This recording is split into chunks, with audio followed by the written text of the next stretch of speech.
अस्मत्कुरुसमारम्भां यतिशेखरमध्यमां लक्ष्मीवल्लभपर्यन्तां वन्दे गुरुपरम्पराम् ஆழ்வார்கள் வாழி அருளிச் செயல் வாழி தாழ்வாதுமில் குறவர்தாம் வாழி ஏழ்வாறுமுய்ய அவர்களுரைத்தவைகள்தாம் வாழி செய்யமறை தன்னுடனே சேர்ந்து அகலகில்லே நிறையுமென் அலர்மேல் மங்கை உரைமார்பா நிகரில் புகழாய் உலகம் உன்னுடையாய் என்னையாழ்வானே நிகரிலமரர் முனிக்கணங்கள் விரும்பும் திருவேங்கடத்தானே புகழொன்னில்லா வடியேன் உன்னடிக்கீழமர்ந்து புகுந்தேனே அகில புவன ஜன்மஸ்தேம பங்காதிலீலே வினத விவிதபூத உராதரக்ஷைகதீக்ஷே ஸ்ருதிசிரசி விதீப்தே பிரம்மணி ஸ்ரீனிவாசே பவது மம பரஸ்மின் ஷேமுழி பக்திரூபா श्रीमान वेंकटनाथार्य कवितार्किककेसरी वेदांताचार्यवर्यो मे सन्निधत्तां सदा हृदि श्री वैष्णव संप्रदायத்தின் மிகச்சிறந்த ஆச்சாரியர்களுள் ஒருவரான வேதாந்த தேசிகன் பல ஸ்தோத்திரங்களை அருளி செய்திருக்கிறார். அந்த ஸ்தோத்திரங்களுக்குள்ளே மிக மிக உயர்ந்த ஸ்தோத்திரமாக தயாசதகம் என்கிற ஸ்தோத்திரம் கொண்டாடப் பெறுகிறது.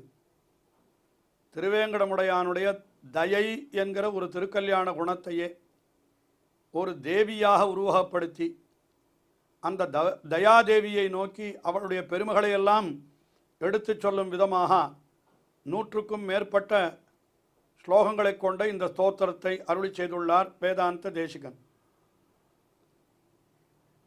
அதில் முதல் 10 ஸ்லோகங்கள், அதாவது முதல் தசகம் என்கிற 10 ஸ்லோகங்களிலே முன்னுரை போல முதலிலே திருவேங்கடமுடையானுடைய அந்த திருவேங்கட மலை அதை பிரபத்தியே நான் பிரபத்தி பண்ணுகிறேன் வணங்குகிறேன் என்று சொன்னவர். அடுத்தபடியாக 2வது ஸ்லோகத்திலே ஆச்சாரியர்களை துதித்தார், ஆச்சாரிய பரம்பரையை வணங்கினார்.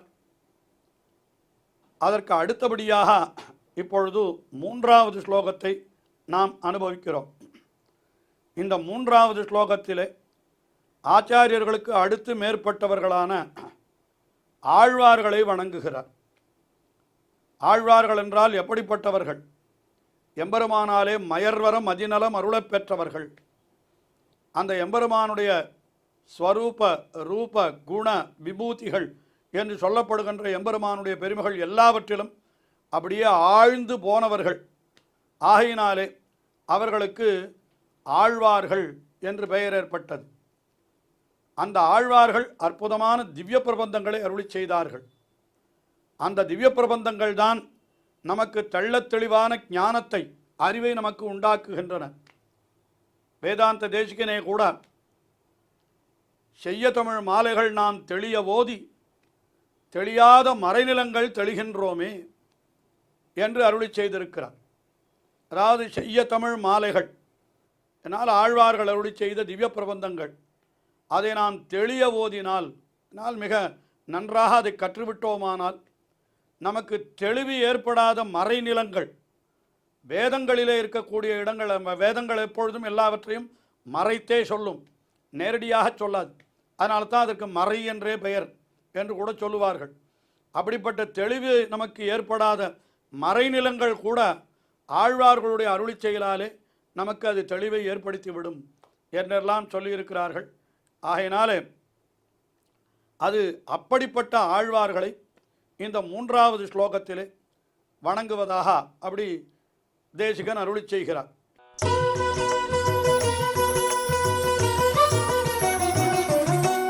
கிருத்தினஹ கமலாவாச காருண்யைகாந்தினோ பஜே தத்தே யத் சூக்தி ரூபேண திரிவேதி சர்வயோக்யதாம். ஆழ்வார்களுக்கு 2 விதமான பெருமைகளை சொல்லுகிறார். இன்னும் சொல்ல போனால் 3 விதமான பெருமைகள் என்று கூட சொல்லலாம். முதல்ல ஆழ்வார்களை என்ன சொல்கிறார் என்றால் கிருத்தினஹா, பாக்கியசாலிகள் என்று சொல்லுகிறார். உண்மையிலே எம்பெருமான் இவர்களைத்தானே ஆழ்வார்களாக ஆக்கினான். அதனால் இவர்களுக்கு இருந்த ஒரு பெரும் பேர் எம்பெருமானாலே மயர்வரம் மதிநலம் அருளப் பெற்ற பேர் என்பது ஆழ்வார்களுக்கு இருந்ததே. அதைத்தான் கிருத்தினஹா என்று அவர்களை கொண்டாடுகிறார். மிகவும் பாக்கியசாலிகளான ஆழ்வார்கள். அதற்கு மேலே இன்னொரு விஷயம் சொல்லுகிறார். அவர்கள் எப்படிப்பட்டவர்கள் என்னால் கமலாவாச காருண்ய ஏகாந்தினஹா. கமலாவாசன் என்னால் என்ன? ஸ்ரீனிவாசன். கமலா என்னாலும் ஸ்ரீ என்னாலும் அது பெரிய பிராட்டியார் ஸ்ரீ மகாலட்சுமியை குறிப்பது. அவள் வசிக்கும்படியான, அதாவது எம்பெருமானுடைய திருமார்பிலே தான் அவள் எழுந்தருளியிருக்கிறாள் என்கிறபடியினாலே எம்பெருமானுக்கு என்ன பேர்? ஸ்ரீநிவாசன். பெரிய பிராட்டியார் எழுந்தருளியிருக்கும்படியானவன், எப்பொழுதும் பெரிய பிராட்டியாரோடு கூடியிருப்பவன். அதை கமலா ஆவாசன் என்று சொல்லுகிறார். அவனுடைய காருண்யம் என்னால் இந்த கருணை இந்த தயை எல்லாம் கிட்டத்தட்ட ஒரே சப்தம் என்று கூட நாம் கொள்ளலாம். அந்த கருணை அதை மட்டும் ஏகாந்தினஹா என்னால் என்ன?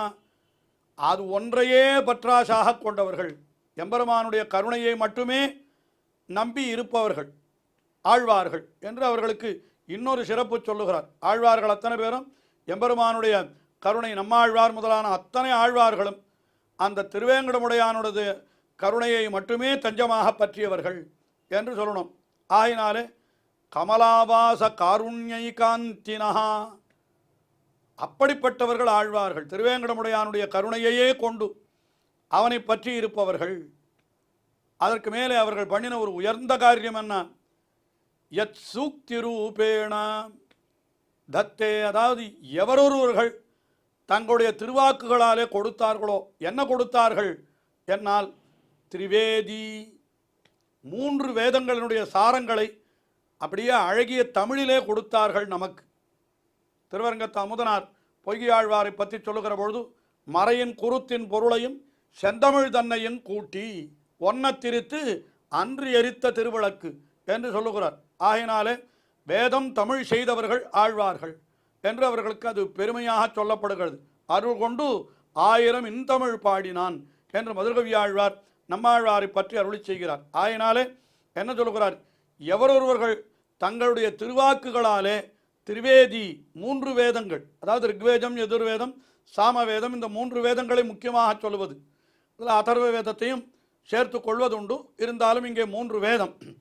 அந்த 3 வேதங்களினுடைய கருத்தை மிக அழகான தமிழ் பாசுரங்களாக அருளி செய்து என்ன செய்தார்கள் ஆழ்வார்கள் என்னால் சர்வயோக்கியதாம். சர்வயோக்கியதாம் என்னால் எல்லாரும் அனுபவிக்கும்படி செய்தார்கள். அதனுடைய கருத்து என்ன என்றால், வடமொழி வேதம் என்று வருகிற பொழுது எல்லாராலும் அதை அனுபவிக்க முடியாது. அதற்கு பல காரணங்கள் உண்டு. அது கடினமான வடமொழி நடையிலே அமைந்திருக்கிறது என்பது ஒரு குறை. அதுவும் அர்த்தங்களை நேரடியாக சொல்லாமல் அது மறைத்து சொல்லுகிறது. ஆயினாலே அது மிக்க அறிவுள்ளவர்கள் மட்டுமே அதை நன்றாக அதை ஆழ்ந்து அதனுடைய அர்த்தத்தை எல்லாம் தெரிந்து கொள்ள முடியும் என்றெல்லாம் அதற்கு எத்தனையோ குறைகள் உண்டு. எல்லாராலும் வேதங்களை கற்றுவிட முடியாது. அதற்கு நிறைய தகுதிகள் வேண்டும். ஆனால் அப்படி அன்றிக்கே அது எல்லாருக்கும் எளிதாம்படி அதை நமக்கு கொடுத்தவர்கள் யார் என்றால் ஆழ்வார்கள். அதைத்தான் சொல்லுவதுண்டு. ஆச்சாரியர்கள் காட்டுவார்கள், மேகம் பருகின சமுத்திராம்பு போலே என்று. கடல் நீர் என்று இருக்கிறதே, அது எல்லாருக்கும் யாருக்குமே உபயோகப்படாமல் அது உப்புச்சாராக இருக்கிறது.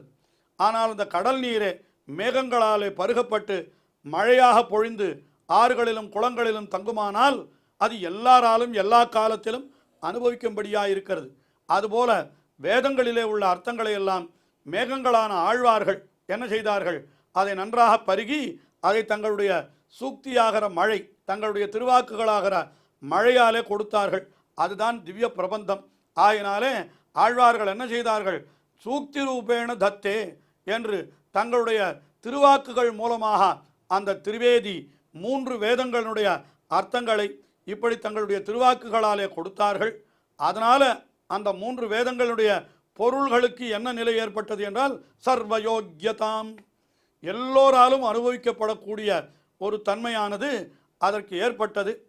அப்படிப்பட்ட அந்த கிருத்தினகா பாக்கியசாலிகளான ஆழ்வார்களை அகம் பஜே, நான் வணங்குகிறேன், பஜிக்கிறேன், துதிக்கிறேன் என்று இந்த ஸ்லோகத்தில் மிக அழகாக ஆழ்வார்களை கொண்டாடினார் வேதாந்த தேசிகன்.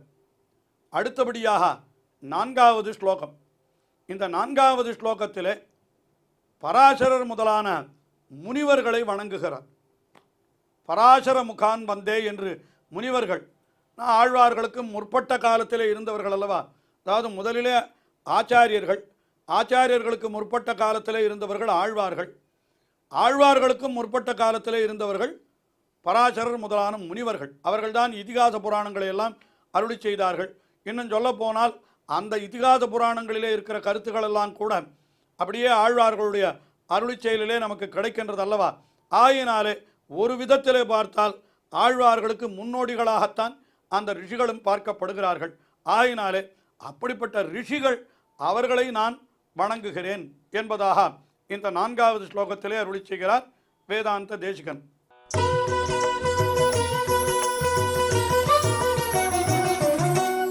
பராசரமுகான் வந்தே பகீரதனயே ஸ்திதான் கமலாகாந்த காருண்ய கங்காப்ளாவித மத்விதான். பராசர முகான் வந்தே என்கிறார். முக்கியமாக பராசரரை சொல்லுகிறார். பராசரர் என்பவர் ஸ்ரீவிஷ்ணு புராணத்தை நமக்கு கொடுத்தவர் பராசரர் தான் என்கிற ஸ்ரீவிஷ்ணு புராணம் என்கிற உயர்ந்த புராணம். இன்னும் பராசரர் என்பவர் யார் என்றால் வியாசருடைய தகப்பனார். அதனால் பராசரர் மூலமாகத்தான் நமக்கு வியாசர் கிடைத்தார். வியாசர் மூலமாகத்தான் நமக்கு மகாபாரதம் என்கிற இதிகாசம் மற்றும் 17 புராணங்கள் எல்லாம் கிடைத்தன. இன்னும் முகான் என்று சொல்லியிருக்கிறபடினா பராசர முகான் என்று சொன்னால் அப்போ பராசரர் முதலியவர்கள் என்ற அர்த்தம் கிடைக்கிறது. அப்பொழுது வால்மீகியையும் நாம் இங்கே கொள்ளலாம். ஆக வால்மீகி, பராசரர், வியாசர் முதலான எல்லாரையுமே நாம் இங்கே அத்தனை முனிவர்களையுமே நினைத்து கொள்ளலாம். ஏன்னால் இதிகாச புராணங்களை கொடுத்தவர்கள் அத்தனை பேரும் இங்கே சொல்லப்படுகிறார்கள். அவர்களெல்லாம் சொல்லுகிறார். அவர்கள் எப்படிப்பட்டவர்கள் என்னால் அவர்கள் நமக்கு ஒரு பெரிய உபகாரத்தை செய்திருக்கிறார்கள். என்ன உபகாரத்தை செய்தார்கள் என்றால், பகவானுடைய கருணையாகிற அந்த கங்கை பெருகுகிற பொழுது அதிலே நாம் நனையும்படியாக செய்தார்கள். நாம் பகவானுடைய கங்கை கருணையாகிற இதில் நினைகிற இடத்திலேயே நாம் இல்லை. எங்கே இருக்கிறோம்? நாம் எங்கேயோ தள்ளி இருக்கிறோம். ஆனாலும் கூட என்ன செய்கிறார்கள் அந்த முனிவர்கள்? தங்களுடைய அற்புதமான திருவாக்குகள், அவர்கள் இதிகாசங்களையும் புராணங்களையும் அருளி செய்து அந்த இதிகாச புராணங்களை நாம் வாசித்து அதில் இருக்கக்கூடிய அர்த்தங்களை அறிந்து கொள்வதன் மூலமாக நாம் என்ன ஆகிறோம் என்றால் அந்த எம்பெருமானுடைய கருணையாகிற கங்கையிலே முழுகுகிறோம். இப்படி நாம் எம்பெருமானுடைய கருணையாகிற கங்கையிலே நாம் முழுகுவதற்கு நம்மை தகுதியாக ஆக்கி வைத்தவர்கள் யார் என்றால் இந்த பராசரர் முதலான முனிவர்கள் தான். பராசரர், வியாசர், வால்மீகி முதலான முனிவர்கள் தான். அதைத்தான் இங்கே என்ன சொல்கிறார்? கமலாகாந்தன் என்னால் ஸ்ரீனிவாசன், அதாவது திருமகள் மணவாளனான எம்பெருமான். அவனுடைய காருண்ய கங்கா, இந்த கருணையாகிற கங்கை. இந்த கருணை என்கிறது ஒரு பெரிய கங்கை நதி போல பிரவகிக்கிறது, பெருகுகிறது. அதிலே பிளாவித என்னால் என்ன, அதிலே நம்மை முழுகும்படி செய்து மத்விதான், மத்விதான் என்னால் என்னை போன்றவர்களை என்று மிகவும் நைச்சியத்தோடு இங்கே தேசிகன் அருளி செய்து கொள்ளுகிறார். தம்மை போன்றவர்களை பகவானுடைய கருணையாகிற கங்கையிலே முழுகும்படி செய்தவர்கள் என்று சொல்லுகிறார்.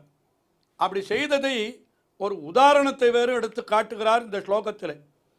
இந்த பராசரர் முதலான ஆச்சாரியர், அதாவது மகரிஷிகள், அவர்களெல்லாம் எப்படிப்பட்டவர்கள் என்றால் பகீரதனயே ஸ்திதான், பகீரதனுடைய நிலையிலே நிற்பவர்கள் என்று அவரை சொல்லுகிறார்.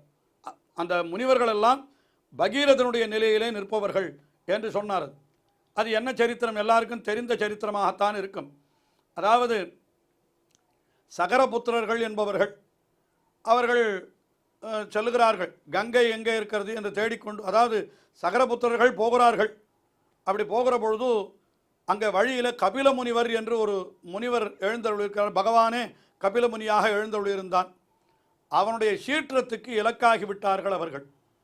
அதனால் அந்த கபில முனிவர் கோபித்து கொண்டு இந்த சகரபுத்திரர்கள் அத்தனை பேரையும் சபித்து விட்டார்.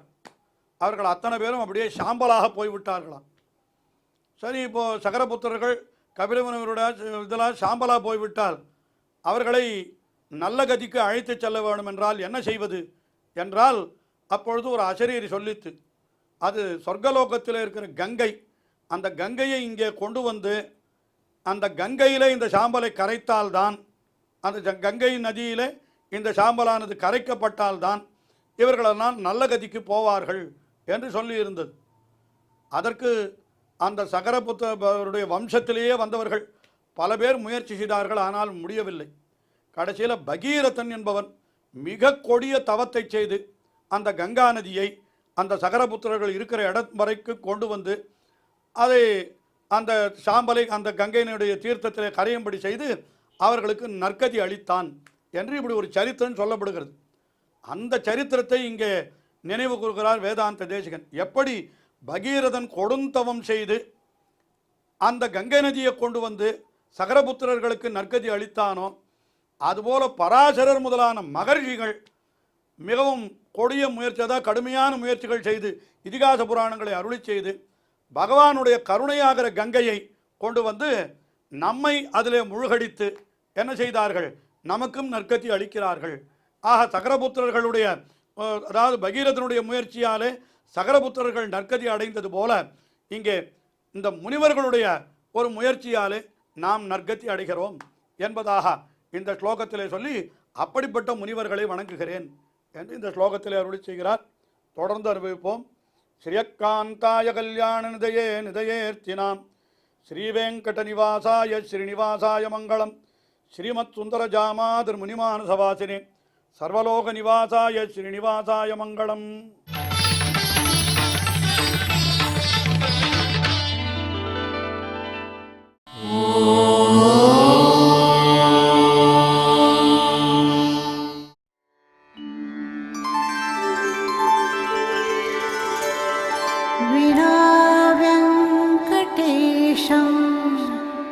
ननाथो ननाथः सदा वेङ्कटेशं स्मरामि स्मरामि. हरे वेङ्कटेश प्रसीद प्रसीद. प्रियं वेङ्कटेश प्रयच्छ प्रयच्छ.